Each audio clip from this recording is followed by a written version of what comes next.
grab it. From here? No. From here? Yeah. I think I sing, I should know this, but... Okay. I also have bad eyes. Okay. Alrighty. This is Hand Me Down by Melanie Thorne. Chapter 1. My mom and her husband are doing it in her bedroom. I listen to her bed springs squeak and their hushed, heavy breathing. I need to pee, but if I get up, they'll hear me, and that sudden, conscious silence would be worse than the sound of chip squeals and hyperventilation muffled by our hollow bedroom doors and the 3 feet of hallway in between. At least she's not screaming, "Oh God!" like I've seen in movies. I chew the slippery skin on the inside of my mouth and wonder if it's still a sin to take the Lord's name in vain during sex, or if then it's like a prayer. It is Terrence's first night out. For 2 years, my mom has saved her nice voice for his collect calls, driven the hour and a half to Vacaville every Thursday afternoon and Saturday morning to see him, waited expectantly for his 20-page letters full of shaded hearts pierced with arrows, poems wrought with adolescent angst, and fantasies I can never, ever repeat out loud. His dark penciled writing is frilly with curled loops and a childlike slant. I only read the letters because Jamie made me. "Why would he want her to do that thing with the marshmallows?" she asked after she found the envelopes, dozens of them in a pile under our mom's nightstand. I told her I'd rather not think about it. Water sloshing and soft moaning sounds radiate from Mom's bathroom now, and I start to wonder how they can both fit in the tub, but gross. When Terrence arrived at the apartment today, he said, "I know you don't like when I hug you, but I'm going to anyway." He scooped me up in his arms and spun me around like I was a toddler while I stayed straight as a corpse. Mom snapped a photo and giggled. He set me down but held me close to his chest. The pressure of his splayed hands across my lower back kept my hips against him. He breathed in my ear, "I missed you." "We're so excited you're home," Mom said, taking another picture. "Aren't we, Liz?" "Not as excited as me," Terrence said. His fingers grazed the sides of my breasts as he released me, and if he hadn't done it before, I might have thought it was an accident. He wagged his thick black eyebrows at Mom, and they haven't left her room since. If Jamie still lived here, I'd be lying along the outer edge of her bed, singing or cracking jokes. But alone, I stuff Kleenex in my ears and fold my body until my limbs are wrapped around me like a shell. "Check it out, Liz," Terrence says in the morning, turning his back to me. He wears only boxer shorts, his thin legs dark with long black hairs. Above the waist, he looks like a bodybuilder, his back and chest divided into chunks of muscle that twitch with each of his movements.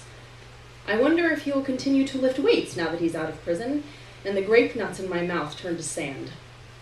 I cough, clear my throat. "Muscly," I say, getting up. He beams. "Thanks," he says, "but no, look at this."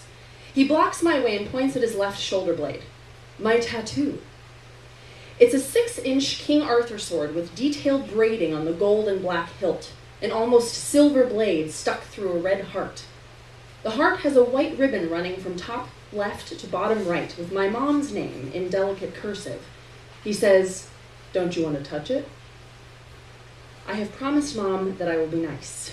Last week she said, "This has to work, Elizabeth."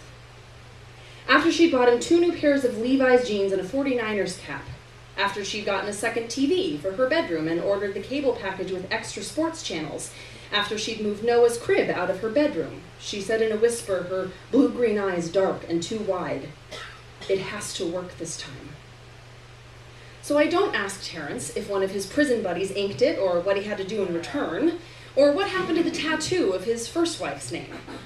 I don't cringe or gag at the thought of touching his bare skin. An older tattoo of a cross covers his right shoulder, this one the veiny blue-black you'd expect from Bic ballpoints and safety pins. "Isn't it beautiful?" Mom says, coming from the kitchen carrying a plate of pancakes. She widens her eyes at me and nods at Terrence. "Please," she mouths, her features tight. She says to Terrence, "Sit, babe." She rubs his back and pushes him into a chair, kisses his neck. "Eggs are coming." She busted out her big hoe outfit yesterday when she went to pick him up. Low-cut V-neck green tank top, black miniskirt, and black strappy heels. This morning, she is wearing a new nightgown with major cleavage, and I think one of her giant boobs might pop out as she follows me into the tiny kitchen with her anxious twitchiness. Her eyes plead with me while she takes my bowl and says, "I'll do that for you, honey." She hasn't called me honey since I was 5. Go, or you'll be late for school. I walk past Terrence and roll my eyes at his back as he shovels undercooked pancakes into his mouth.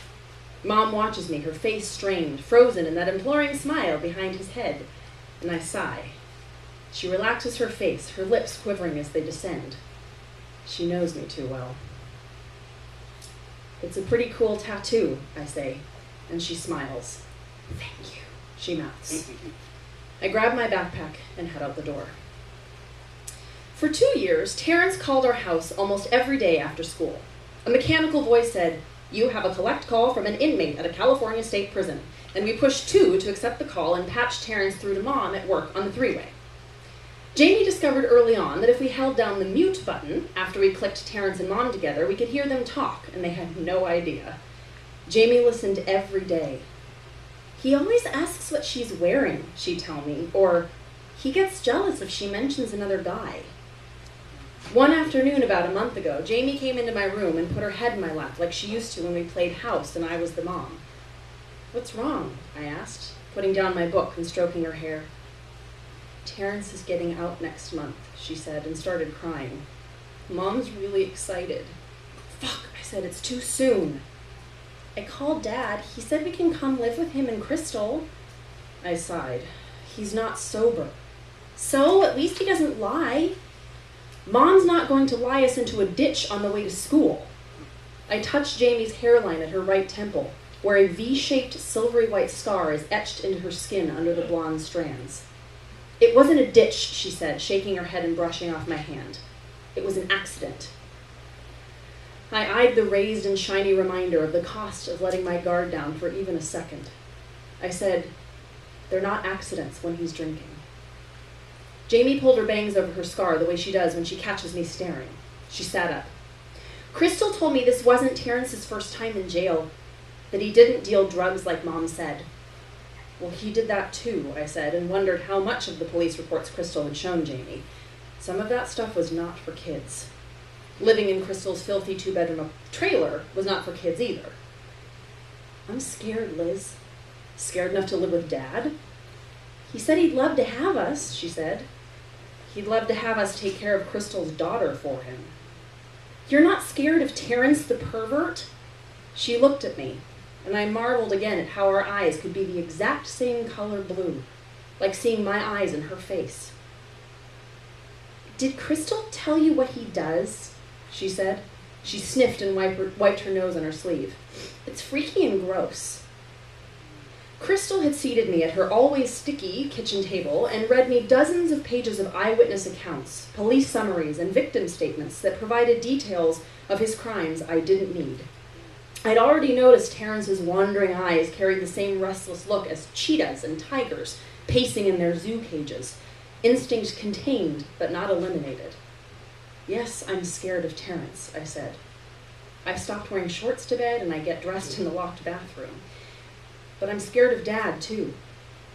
"Dad would never hurt us," she said, and hugged me. "He loves us, at least." "He hurts us all the time." "You know that doesn't matter," I said. "He loved Mom, too." Then last week, Jamie went to school one day and didn't come home. She didn't tell me beforehand, just called from Dad's and said she wasn't coming back. Mom didn't want to talk to her. "If she'd rather be there, then fine," Mom said, smiling wide enough to show the pearl gray tooth behind her left incisor. "No need to have a big argument about it."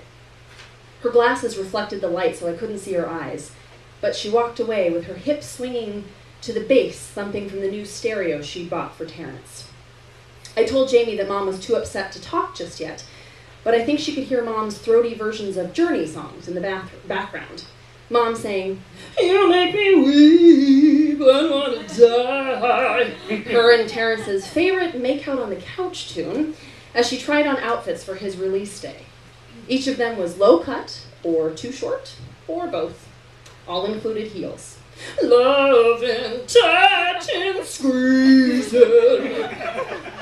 She'd had time to exercise while he was locked up, a jazzercise tape Jamie and I did with her sometimes, and was ready to show off curves where there used to be layers. "How long are you going to stay with Dad?" I said to Jamie. "I think I'm moving in," she said. A bomb detonated in my gut. "For good?" "For a while." "Where are you going to sleep?" I said. "How will you get to school?" "Don't worry, Liz," she said. "I'll be okay." "You know not to get in the car with him. If Crystal says Dad has been better," Jamie said. "She makes him go to meetings." "How does she know he's actually going?" "How does anyone know anything?" she said, a perfect replica of Dad's flippant responses. "Come on, Jamie, this is serious." She mimicked me, high-pitched and nasal. "This is serious." And then sighed and said, "Dad wants me here, okay? Mom only cares about her pervert husband." Jamie sniffed. "She just wants to have sex." "Did Dad tell you that?" "What is Mom doing right now?" Jamie said. She was trying on a black spandex tank top with a denim miniskirt, holding Noah and dancing around with him in her bedroom, but I didn't tell Jamie that. Noah bubbled spit as he laughed, and I wondered if Mom had smiled at us like that when we were babies. "It was better for a while," I said, "when he was gone." "You could come live here too," she said. Jamie can't always tell when Dad's been drinking. She would have kept the secret of the six-pack under his passenger seat if not for me. She cried for 2 hours when he forgot her last birthday, but still begged me for money so she could give him his favorite Old Spice cologne the next month for his. She doesn't know the worst of what he's done, and I've worked so hard to shelter her. She probably wouldn't accept the truth anyway. I said, "You'll call me if he scares you? If he's mean?" "He's been nice," she said. "That usually means he wants something." "He's so right that no one believes him." I closed my eyes. There's a reason for that. "Just be careful." "Yes, Mom," she said, the O drawn out and sarcastic. "You're so paranoid." I looked at our mother, squeezed into an outfit 2 sizes too small, black-lined eyes and clumps in her mascara, wine-colored, glossed-in lips, shaking her ass and belting out lyrics she had also sung with our dad before we were born, and said, "Well, someone around here has to be a grown-up." "Terrence can call Mom from our house for free today, but I still have to talk to him as soon as I walk in the door." "What's Mom's work number?" he says before I shrug my shoulders out of my backpack. He rests his new variable weight bar on its base, sits up on the shiny black leather weight bench he set up in the middle of the living room. "She told me, but I forget." "Nice weights." I walk past the bench and try not to inhale. "Yeah," he says, wiping sweat off his chest with a towel Mom spent a Sunday evening cross-stitching a garden scene onto. "I went shopping."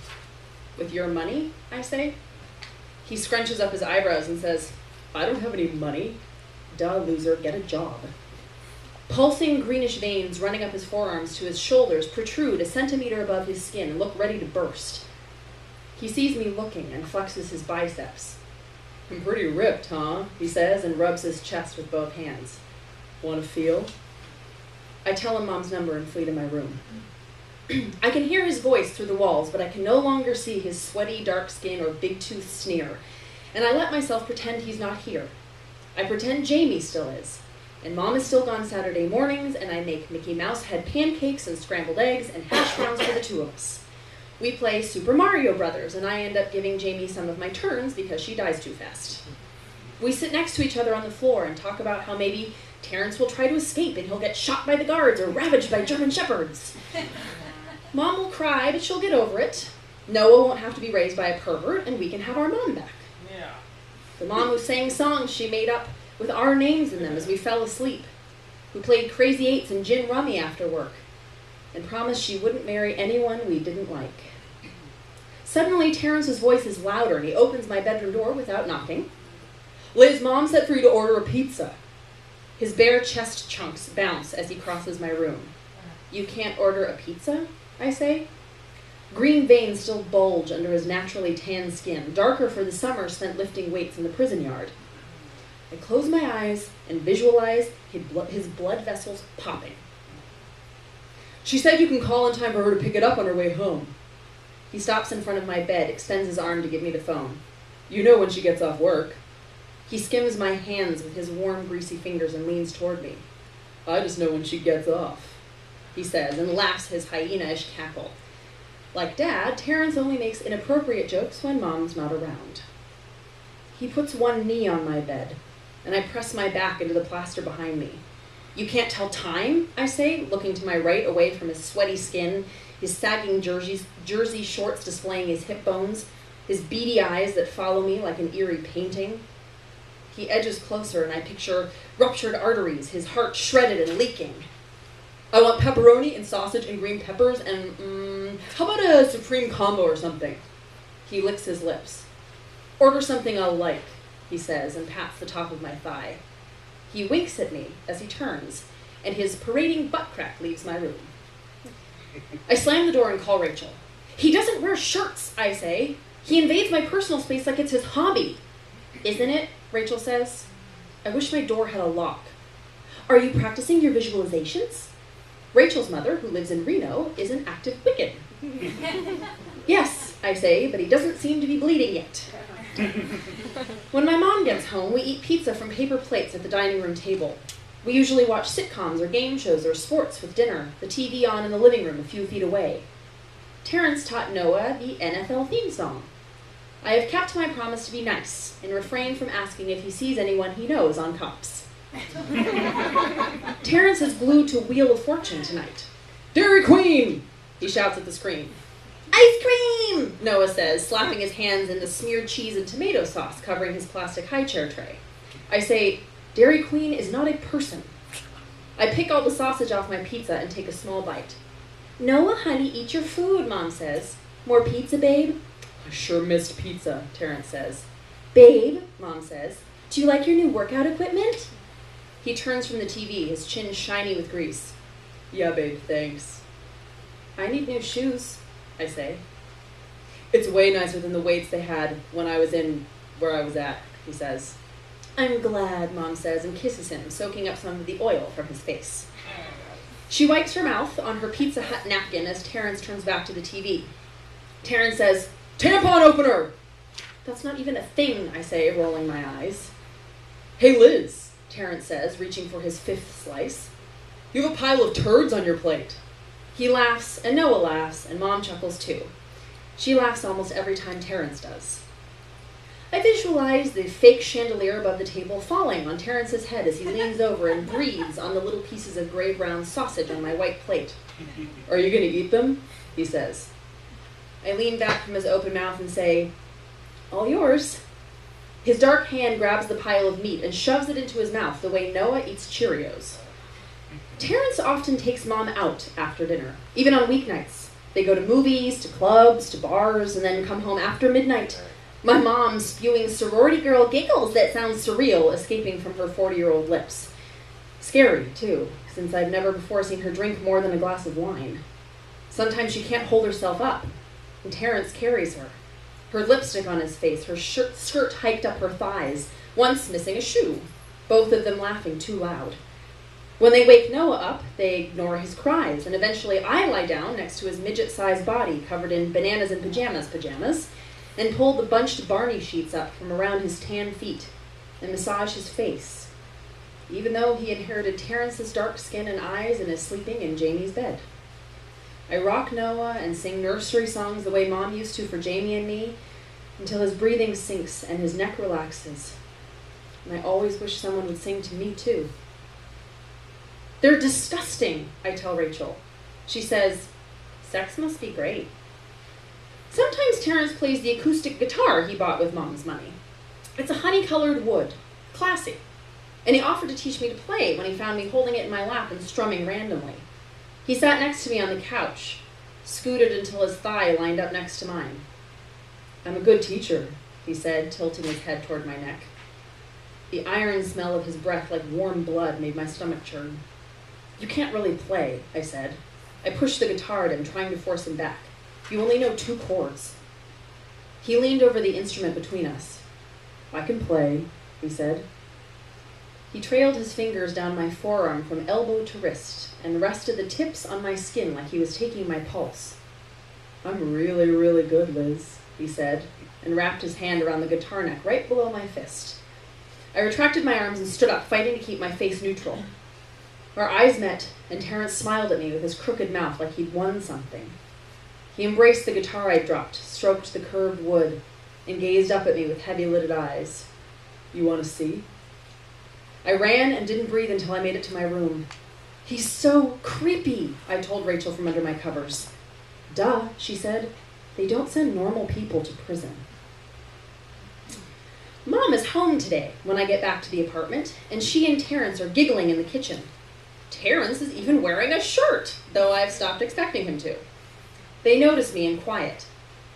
"Hi, Elizabeth," Mom says. She tries to smile, but her lips spasm like little electroshocks, and it just looks ugly. "What's up?" I say, my pulse revving. Mom says and looks at Terrence, nods her head. We need to talk to you." She reaches out her left hand with the gold wedding band she paid for, but her arm drops as she touches my sweatshirt. "Do you want a sandwich?" Terrence holds up a display of salami and jack cheese. I stare at him. He says, "Man, I miss sandwiches." We sit at the table. "What's wrong?" I say. 1,000 gerbils run treadmills in my stomach.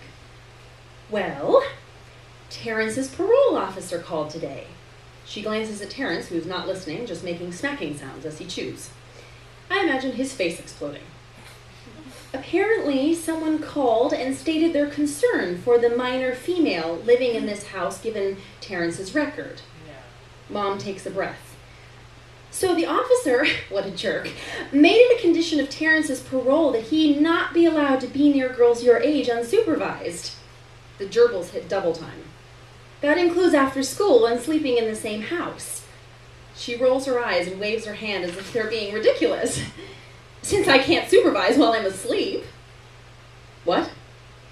Fiery tops spin in my head. I feel dizzy. "Does that mean—" "It's silly, really," she says. "There's no reason for such an extreme response, but, the system stinks." She sighs. I stare at her freshly cut and colored hair, her manicured nails. I think of all the food in the cabinets she bought for him. 12 packs of soda and beer, donuts, Doritos, beef jerky, pork rinds, sunflower seeds. All the money spent on toys for him, while she said she couldn't afford to buy me shoes.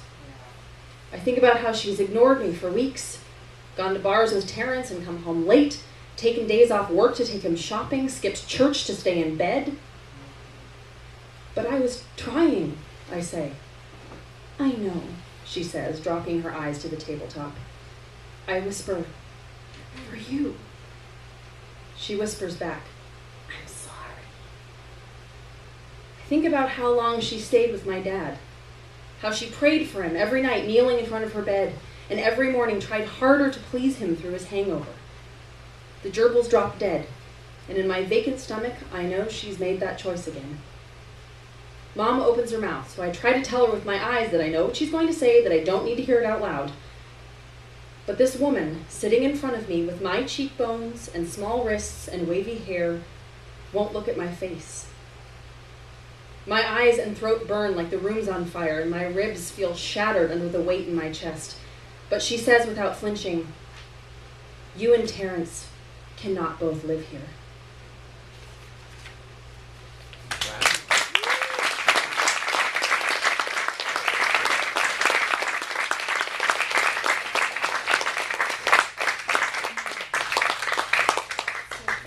Thank you again to our readers. One more round of applause.